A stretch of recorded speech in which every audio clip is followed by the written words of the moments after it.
পানি, কোথাও কোমর পানি, কোথাও হাঁটু পানি। আপনারা অনেকটা গৃহবন্দী হয়ে পড়েছিলেন, আর একান্ত জরুরি কাজ যারা সারতে চেয়েছেন তাদেরকে এই পানির সাথে যুদ্ধ করেই যেতে হয়েছে। বিশেষ করে আমাদের কলিজার টুকরা সন্তান সন্ততিরা এইচএসসি পরীক্ষা যারা দিচ্ছেন তারা এই সময়টা ভীষণ কষ্ট করেছে। অতীতের জমে থাকা যন্ত্রণা, প্রশাসনিক এবং সরকারি ব্যর্থতা মিলেই 55 বছরে এই অবস্থার সূচনা হয়েছে, এই পর্যায়ে এসে পৌঁছেছে। তারপরেও আমি এর জন্য দুঃখ প্রকাশ করছি যে সাথে সাথে আপনাদের কাছে আমি ছুটে আসতে পারিনি। আপনাদের নিশ্চয়ই খেয়াল আছে এই সময়টা সবচেয়ে বেশি ক্ষতিগ্রস্ত হয়েছিল চট্টগ্রাম, যেখানে 52 জন মানুষ নিহত হয়েছেন পাহাড় ধসে, ঘর চাপা পড়ে কিংবা বন্যাতে ডুবে। আমাদের বিবেক আমাদেরকে টেনে ওখানে নিয়ে গিয়েছিল। এই জন্য সবচেয়ে ভয়াবহ দিনটা আমাদের কেটেছে চট্টগ্রামে, চট্টগ্রামের মানুষের সাথে। আমার জন্য একটা ভাঙা নৌকা রেডি করা হয়েছিল যে এই নৌকায় ঘুরে ঘুরে দেখবো। আমি জিজ্ঞেস করেছিলাম যে এই এলাকার মানুষ কি এইরকম নৌকার সুবিধা এখন পাচ্ছে? না, বহু কষ্ট করে আপনার জন্য জোগাড় করা হয়েছে। আমি এও জানতে চাইলাম তাইলে তারা কি করছে? তারা সাঁতার কেটে অথবা গোলা পানি, হাঁটু পানি, বুক পানি ভেঙেই তারা চলছে। আমি বললাম আমিও তাই চলবো, চলে ওই নৌকার আমার দরকার নেই। নৌকা যদি এইরকম জনগণকে দেওয়া যেতে পারতো আমিও নৌকায় উঠতাম।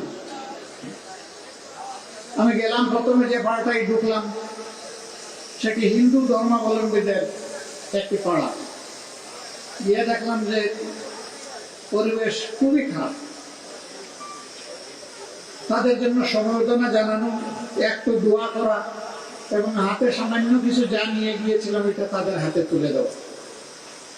এখান থেকে বের হয়ে জিজ্ঞেস করলাম যে এইটাই কি বাঁশখালীর সবচেয়ে ক্ষতিগ্রস্ত এলাকা? আমার সহকর্মীরা জবাব দিল, না, এটা তার ফেস, বরঞ্চ রিমোট এলাকা তার চেয়েও ভয়াবহ। তো যেখানে আমি কোমর পানিতে নেমে গেলাম সেখানে রিমোট এলাকা যদি তার চেয়ে ভয়াবহ হয় তাহলে কিরকম অবস্থা সেটা আমরা নিশ্চয়ই বুঝতে পারছি। এই এলাকায় কি হয়েছে? রাস্তা দিয়ে বন্যার স্রোতের মতো পানি গিয়েছে এবং যে বাসাগুলো একটু নিচু সেগুলোর নিচতলায় পানি ঢুকেছে। কিন্তু ওখানে যে বাড়িঘর আছে সেখানে কোনো নিচতলা বলে কোনো কথা নেই, একতলাই। অর্থাৎ তার একমাত্র ঠিকানাটাই পানির নিচে চলে গেছে। নিত্য প্রয়োজনীয় সমস্ত জিনিস নষ্ট হয়ে গেছে, পচে গেছে, খাবারের কোনো সংকুলন নাই। এই সময় মানুষ যদি হাতে করে এক চিমটি চিড়া, একটুখানি গুড়, একটুখানি মুড়িও নিয়ে কেউ গিয়ে আন্তরিকতার সাথে হাজির হয়, এটাও এই কষ্টে পড়া মানুষগুলোর জন্য একটু সান্ত্বনা যোগায়। রাজধানীর এই সমস্যাটা একদিনের বেশি থেকে নাই, একদিনের ভিতরে সলভ হয়ে গেছে। কিন্তু ওই এলাকায় 1 সপ্তাহ ধরে এই দুর্ভোগ ছিল, এখনো কিছুটা সেখানে আছে। এছাড়াও দেশের উত্তরাঞ্চল, সিলেট অঞ্চল, ময়মনসিংহ অঞ্চল, এই 3টা অঞ্চল এই চট্টগ্রামের সাথে তারাও ক্ষতিগ্রস্ত। আমরা ক্ষতিগ্রস্ত সকল মানুষের প্রতি সহানুভূতি প্রকাশ করছি এবং আমাদের এই নির্বাচনী এলাকার যারাই কষ্ট পেয়েছেন, ক্ষতিগ্রস্ত হয়েছেন, তাদের প্রতি সহানুভূতি প্রকাশ করছি।